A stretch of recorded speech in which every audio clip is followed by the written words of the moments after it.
शुरुआत होती है एक जू से, जहाँ कुछ शिकारियों ने घुसकर एक शेर का बच्चा चुरा लिया। उस बच्चे को पिंजरे में कैद करके एक हवाई जहाज में ले जाया जा रहा था। इसके बाद हम एक 25 साल की लड़की एल्मा को देखते हैं जो पियानिस्ट बनना चाहती है। उसे जानवर भी बहुत पसंद थे। एक दिन वो एक आइलैंड पर घूमने जा रही थी। असल में ये आइलैंड उसके दादा का था। उसके दादा ने उसे कई साल पहले गोद लिया था और अब उनकी मौत के बाद ये आइलैंड एल्मा को विरासत में मिला है। आइलैंड पर अंकल जो ने उसका स्वागत किया। वहाँ पर एक बहुत सुंदर सा घर था। उसने फैसला किया कि वो आज की रात इसी आइलैंड पर गुजारेगी। रात के समय अपने दादा की वीडियोस देखकर एल्मा का दिल भर आया। एक वीडियो में उसके दादा ने बताया कि स्नो नाम की एक मादा भेड़िया कुछ साल पहले न जाने कहां से इस आइलैंड पर आ गई थी और समय के साथ उन दोनों में गहरी दोस्ती हो गई। दादा ने एल्मा से कहा कि वो भी स्नो को ढूंढकर उससे दोस्ती कर ले। उस रात शेर के बच्चे वाला प्लेन बेहद खराब मौसम की वजह से उसी आइलैंड पर क्रैश हो गया। क्रैश की आवाज सुनकर एल्मा डर गई और उसने बाहर जाकर देखा, लेकिन वो आइलैंड बहुत बड़ा था तो उसे कुछ नहीं मिला। अगली सुबह चार्ल्स और एली नाम के दो नौजवान वहां आए। उन्होंने स्नो को कैद करने के लिए जाल बिछा दिया। असल में वो भेड़ियों के पार्क के मालिक थे और उसके लिए स्नो को पकड़कर ले जाना चाहते थे। कुछ देर बाद स्नो जाल में फंस गई, लेकिन अपनी सूझबूझ से चार्ल्स और एली के आने से पहले ही वो जाल काटकर भाग निकली। फिर वो तैरकर आइलैंड की दूसरी ओर जा पहुंची, जहां उसकी मुलाकात एल्मा से हुई। पहले तो एल्मा घबरा रही थी, लेकिन फिर उसने अपने दादा की बात याद की और स्नो को पुचकारने लगी। कुछ देर बाद एल्मा प्लेन क्रैश की जगह पर पहुंची। खुशकिस्मती से शेर के बच्चे को कोई चोट नहीं पहुंची थी। वो एक पक्षी के घोंसले में गिर गया था, लेकिन पक्षी ने उसे नीचे धक्का दे दिया और इसके बाद वो सीधा जाकर एल्मा की गोद में गिरा। एल्मा भी उसे अपने साथ घर ले आई। उसी वक्त स्नो भी अपने छोटे बच्चे के साथ घर में आ गई। घर में 3 प्यारे जानवर देखकर एल्मा बहुत खुश थी। उसने तुरंत अंकल जो को बुलाया, लेकिन उन्होंने एल्मा से कहा कि इन खतरनाक जानवरों को घर में रखना ठीक नहीं है, तुम्हें इन्हें जू वालों को दे देना चाहिए। अंकल ने यह भी बताया कि शेर के बच्चे को ढूंढते हुए जू के कर्मचारी वहाँ जरूर आएंगे, और हुआ भी बिल्कुल वैसा ही। अगले दिन एनिमल कंट्रोल वाले वहाँ पहुँच गए। वो जानती थी कि जू वाले कितने बेरहम होते हैं, इसलिए उसने फैसला किया कि वो उन्हें जानवरों के बारे में कुछ नहीं बताएगी। उसने झूठ कह दिया कि उसने किसी शेर के बच्चे को नहीं देखा। घर लौटकर उसने देखा कि स्नो अपने बच्चे के साथ साथ शेर के बच्चे को भी दूध पिला रही थी। उसे बेहद खुशी हुई क्योंकि अब स्नो दोनों बच्चों का ख्याल रख रही थी। जैसे जैसे दिन बीतते गए दोनों बच्चों में दोस्ती बढ़ती रही। एल्मा ने भेड़िए के बच्चे का नाम जैक रखा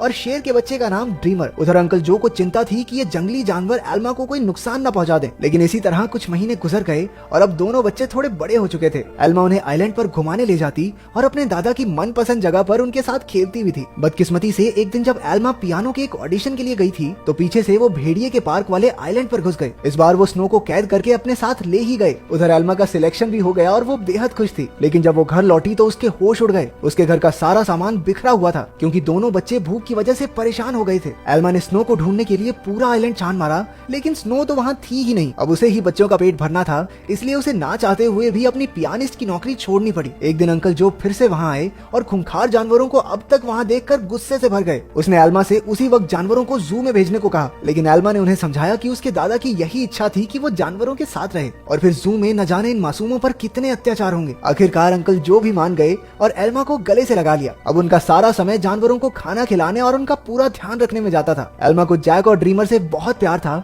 और बदले में जानवर भी उस पर जान छिड़कते थे। देखते ही देखते 1 साल गुजर गया और अब दोनों जानवर बड़े हो गए थे। अंकल जो शहर से उनके लिए मांस लाया करते थे, लेकिन उनके पास जाने में उन्हें डर लगता था। उन्होंने फिर से एल्मा को समझाया कि इनके साथ रहना खतरे से खाली नहीं है, लेकिन एल्मा किसी कीमत पर उन्हें छोड़ने को तैयार ही नहीं थी। एक दिन एक माँ बेटी कश्ती में आइलैंड के नजदीक आए। उन्हें देखकर जैक उनके पास जाने लगा। जैसे ही एल्मा ने ये सब देखा, वो जैक को रोकने के लिए भागी, लेकिन वो एक पत्थर से टकराकर नीचे गिर गई और उसके सर में चोट लगने की वजह से वो उसी वक्त बेहोश भी हो गई। वो माँ बेटी ये सब नहीं देख पाई और वापस कश्ती में चली गई। कुछ ही देर में जैक और ड्रीमर एल्मा के पास आए और उसे उठाने की बहुत सी कोशिशें की, लेकिन कोई फायदा नहीं हुआ। वो कई घंटों तक जोर जोर से आवाजें लगाकर मदद के लिए पुकारते रहे, लेकिन कोई नहीं आया। जल्द ही रात हो गई और दोनों जानवर एल्मा से सटकर बैठ गए। उन्होंने पूरी रात जागकर एल्मा को गर्माहट दी। अगली सुबह अंकल जो ने एल्मा को कई बार कॉल की, लेकिन कोई जवाब न मिलने पर वो समझ गए कि कुछ तो गड़बड़ जरूर है। वो तुरंत आइलैंड पर पहुंचे। उन्हें लगा कि जरूर इन जंगली जानवरों ने एल्मा पर हमला कर दिया होगा, इसलिए उन्होंने एनिमल कंट्रोल वालों को कॉल कर दिया। लेकिन जब उन्हें एल्मा बेहोश मिली और जानवरों को उसकी रक्षा करते देखा, तो उन्हें अपनी इस हरकत पर बहुत पछतावा हुआ। इसके बाद जब एल्मा को हॉस्पिटल ले जाया गया, तो डॉक्टर ने उन्हें बताया कि अगर जैक और ड्रीमर ने उसे गर्माहट न दी होती, तो शायद वो आज जिंदा न होती। उधर एनिमल कंट्रोल वालों ने जैक को पकड़कर इलाई और चार्ल्स को सौंप दिया। उन्हें एहसास हो गया कि जैक तो स्नो का ही बच्चा है। वहीं ड्रीमर को एलन नाम के एक आदमी को बेच दिया गया जो एक जू चलाता था। एलन बहुत बेरहम आदमी था जो अक्सर अपने जानवरों को पीटा करता था, लेकिन अपने बाप से बिल्कुल उल्टा उसका बेटा रैफा बहुत नरम दिल का था। जल्द ही उसकी दोस्ती ड्रीमर से हो गई, लेकिन कुछ ही दिनों में बेचारे ड्रीमर को कई नशीली दवाइयां देकर सर्कस में करतब करने के लिए मजबूर किया जाता। ड्रीमर ने अब तक की अपनी जिंदगी मजे से आइलैंड पर गुजारी थी, लेकिन इन बेरहम लोगों ने उस पर काफी बुरा असर डाला। इसलिए राफा रफा अक्सर उसके पास उसे शांत करने जाया करता। उधर हॉस्पिटल में एल्मा ने होश में आते ही जैक और ड्रीमर के बारे में पूछा। अंकल जो ने भारी दिल के साथ उसे सब सच बता दिया। जैसे ही एल्मा हॉस्पिटल से बाहर आई, वो सीधा एनिमल कंट्रोल के दफ्तर में पहुंची। उसे पता चला कि जैक को तो भेड़ियों के पार्क में भेज दिया है और ड्रीमर को उन्होंने एक सर्कस ग्रुप को दे दिया था। ये सुनते ही वो गुस्से से भर गई और ऑफिसर पर चिल्लाने लगी, लेकिन अंकल जो ने उसे शांत किया। कुछ समय बाद एल्मा ने एली को फोन करके जैक के बारे में पूछा। एली ने बताया कि जैक बहुत खुश है और यहाँ उसके कुछ दोस्त भी बन गए हैं। इससे एल्मा को थोड़ी तसल्ली मिली, लेकिन अब भी वो ड्रीमर के लिए बहुत परेशान थी। अगले कुछ हफ्तों तक वो शहर की हर एक सर्कस में गई और सबसे ड्रीमर के बारे में पूछताछ की, लेकिन कुछ हाथ नहीं लगा। उधर ड्रीमर की वजह से एलन की मोटी कमाई होने लगी थी। ड्रीमर जल्द ही स्टार लॉयन के नाम से मशहूर हो गया। एक दिन ड्रीमर का सर्कस ग्रुप भेड़ियों के पार्क के पास से गुजर रहा था और जैक ने तुरंत अपने बचपन के दोस्त को पहचान लिया। जैक अपनी सूझबूझ से पिंजरे से बाहर निकल गया। एली ने जब ये देखा तो वो समझ गया कि जैक बेहद समझदार है और वो जरूर कुछ न कुछ ढूंढ रहा है। जल्द ही जैक उस तक पहुंच गया जिसे वो ढूंढ रहा था। उसने बड़ी चालाकी से ड्रीमर को भी पिंजरे से छुड़ा लिया। इतने महीनों के बाद एक दूसरे से मिलने पर दोनों जमकर खेले। जब एलन को ड्रीमर के भागने का पता चला तो उसने गुस्से में बेहोश करने वाली बंदूक निकाल ली। उसके बेटे रैफा ने उसे रोकने की बहुत कोशिश की, लेकिन लालची एलन ने उसकी एक न सुनी। हार कर रैफा भी ड्रीमर को ढूंढने एलन के साथ चल पड़ा। एलन ने एली को भी ड्रीमर के बारे में बताया। अब वो समझ गए थे कि जैक और ड्रीमर दोनों साथ ही हैं। इसी वजह से पूरे शहर में हाई अलर्ट जारी कर दिया गया। उस शाम एली ने एल्मा को सब कुछ बताया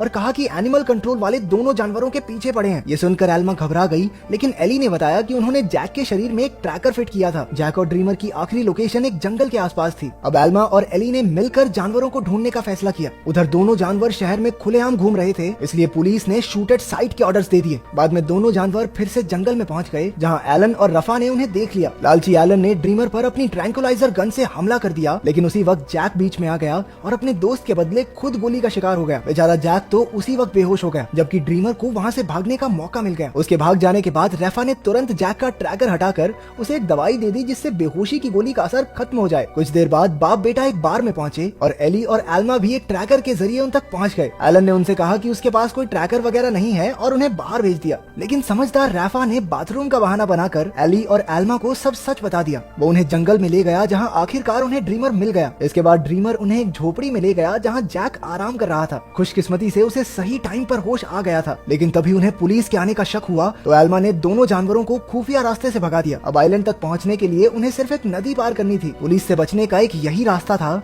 लेकिन वहाँ कोई कश्ती नहीं थी, इसलिए सबको तैर कर ही जाना होगा। जैक तो उसी वक्त फुर्ती से नदी में तैरने लगा, लेकिन ड्रीमर पानी से डरता था। एल्मा ने उसे हिम्मत देने की बहुत कोशिश की, लेकिन ड्रीमर वापस जंगल की ओर मुड़ गया। जैसे ही जैक और एल्मा तैर रहे थे, उन्हें बंदूक चलने की आवाज सुनाई दी। इसका मतलब ये था कि ड्रीमर अब इस दुनिया में नहीं रहा। आइलैंड पर पहुंचकर एल्मा फूट फूट कर रोने लगी, लेकिन ड्रीमर अचानक उसके सामने आ गया। असल में वो जंगल में पुलिस वालों को भटकाने के लिए गया था। उसे जिंदा देखकर सभी खुशी से झूम उठे। आखिर एल्मा ने जैक और ड्रीमर के लौटने की खुशी में पार्टी में पियानो बजाया। अब उनका परिवार पूरा हो गया था। अंत में एल्मा ने सबको अपने प्यारे जानवरों की कहानी बताई, जिससे सभी लोगों के दिल भर आए और वो तीनों खुशी खुशी फिर से एक साथ